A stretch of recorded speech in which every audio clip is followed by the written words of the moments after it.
विपक्षी एकजुटता की कोशिशों ने देश की राजनीति में हलचल तो मचा दी है, वैसे बीजेपी भी इसका काट ढूंढ रही है। सवाल यह है कि बीजेपी आखिर क्या करने वाली है। वैसे तो भारतीय जनता पार्टी के राष्ट्रीय अध्यक्ष जेपी नड्डा ने विपक्षी एकजुटता को, तमाम दलों के इस गठबंधन को भानुमति का कुनबा कह दिया, लेकिन बीजेपी भी 30 दलों के साथ एनडीए को विस्तार देने में जुटी हुई है। तो सवाल यह है कि आखिर भारतीय जनता पार्टी का गेम प्लान क्या है। आइए इस रिपोर्ट के जरिए समझते हैं।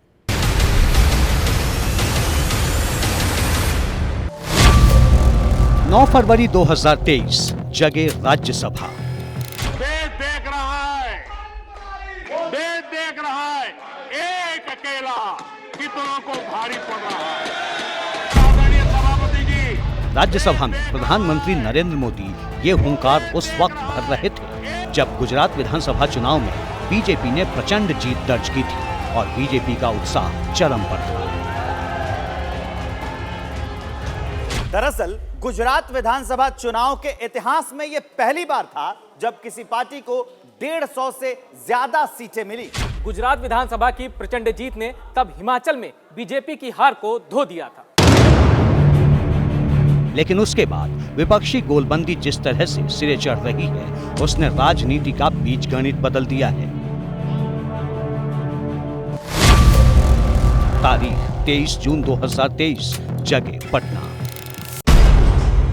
पटना में उस विपक्षी गोलबंदी की ये पहली बड़ी तस्वीर थी। इससे सियासत की जो नई तस्वीर बनती दिख रही थी, बीजेपी उससे पैदा होने वाली चुनौतियों से निपटने के इंतजाम में चुपचाप लगी रही और उसी से निकली है ऐसी व्यूह रचना जिसमें बाद 26 पार्टियां बनाम 38 पार्टियों तक पहुंच गई है। 2024 के लोकसभा चुनाव से पहले एंटी मोदी मोर्चा बनाने की कवायद तेज है। विपक्षी पार्टियों की बैठक से सियासत अपनी धुरी पर 360 डिग्री घूम चुका है। बीजेपी के लिए चुनौती बड़ी है क्योंकि जहां इस साल 5 राज्यों में विधानसभा चुनाव होना है, तो अगले साल दिल्ली की सत्ता के लिए होना है महामुकाबला। ऐसे में बीजेपी ने गठबंधन की राह पर 2024 की व्यूह रचना तेज कर दी है। प्रधानमंत्री मोदी के नाम पर और बीजेपी सरकार के काम पर माहौल बनाने की कोशिश तो पहले ही जारी थी। अब एनडीए के मंच से नया चक्रव्यूह रचने की तैयारी है। अभी तक 38 हमारे पार्टनर्स, जो हमारे एनडीए के पार्टनर्स हैं, उनकी कंफर्मेशन आ चुकी है। तो 38 पार्टनर्स कल इस मीटिंग में पार्टिसिपेट करेंगे जिनकी कंफर्मेशन आई है। संकेत साफ है कि बीजेपी का जोर एनडीए का विस्तार उस छोर तक करने का है जहां से 2024 की चुनावी पिच पर जीत का मंच तैयार किया जा सके, जिसकी पहली तस्वीर महाराष्ट्र से सामने आ चुकी है। विपक्षी दलों की पटना में हुई बैठक के 9 दिन बाद महाराष्ट्र में सामने आई, जब शरद पवार के नेतृत्व वाली एनसीपी का एक धड़ा उनके भतीजे अजित पवार के नेतृत्व में अलग होकर एकनाथ शिंदे सरकार में शामिल हो गया। लोकसभा चुनाव के लिहाज से महाराष्ट्र की अहमियत कई ज्यादा है, क्योंकि यूपी के बाद महाराष्ट्र में लोकसभा की 48 सीटें हैं। पहले पटना और अब बेंगलुरु में विपक्षी खेमे में महागठबंधन की कवायद तो हो रही है, लेकिन अभी वहां बहुत कुछ तय होना है। वहीं बीजेपी तेजी से एनडीए का विस्तार करने में जुटी है।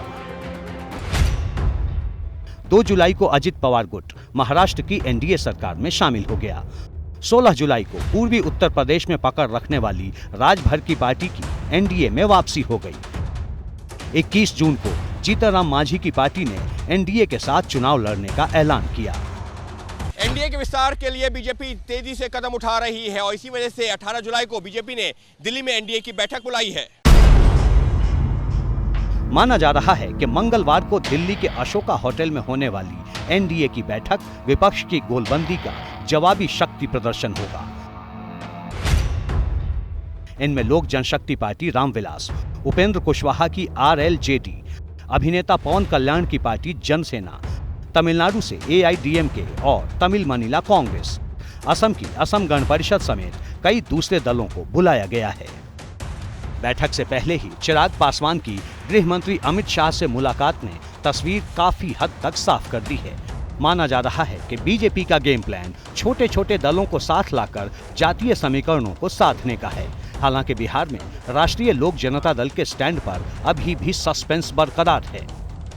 अब सब चीज की जानकारी हमेशा दिया जाए मीडिया के माध्यम से, इसकी कोई आवश्यकता थोड़े होती है। बीजेपी का जोर साउथ ब्लॉक को मजबूत करने पर है। ऐसे में बीजेपी दक्षिण में पुराने सहयोगियों के साथ नए सहयोगियों की तलाश कर रही है। कहा जा रहा है कि आंध्र प्रदेश में टीडीपी और कर्नाटक में जेडीएस को बीजेपी एनडीए का हिस्सा बना सकती है। बीजेपी के सामने सबसे बड़ी समस्या ये भी है कि तमिलनाडु की AIADMK यूनिफॉर्म सिविल कोड के विरोध में मुखर दिखाई दे रही है, जबकि पंजाब के अकाली दल ने बैठक में आने से इनकार कर दिया है। सारे अपोजिशन को अकेले ही भारी है, तो मैं एक ही काफी हूँ बोले, तो फिर क्यों 30 लोग पार्टियों को जमा रहे? और वो 30 पार्टी के नाम तो बताओ आप। इस बीच बीजेपी न सिर्फ एनडीए का कुनबा बढ़ाने में जुटी है, बल्कि दूसरी पार्टियों के नेताओं को बीजेपी में जगह देने की स्पीड भी बढ़ा दी है। बेंगलुरु में होने जा रही विपक्ष की बैठक से ठीक पहले यूपी से आई ये तस्वीर समाजवादी पार्टी को झटका देने वाली है। यूपी में विधानसभा चुनाव से ठीक पहले बीजेपी छोड़ने वाले दारा सिंह चौहान ने एक बार फिर बीजेपी का दामन थाम लिया है।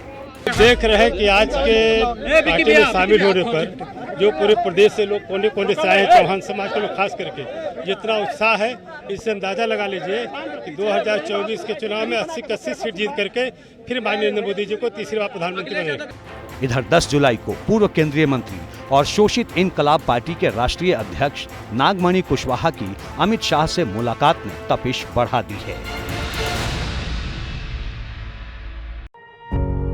पत्रकारिता कोई इमोशन नहीं है, ना अपना कोई ज्ञान देना है और ना कोई विचार थोपना है। पत्रकारिता क्या है?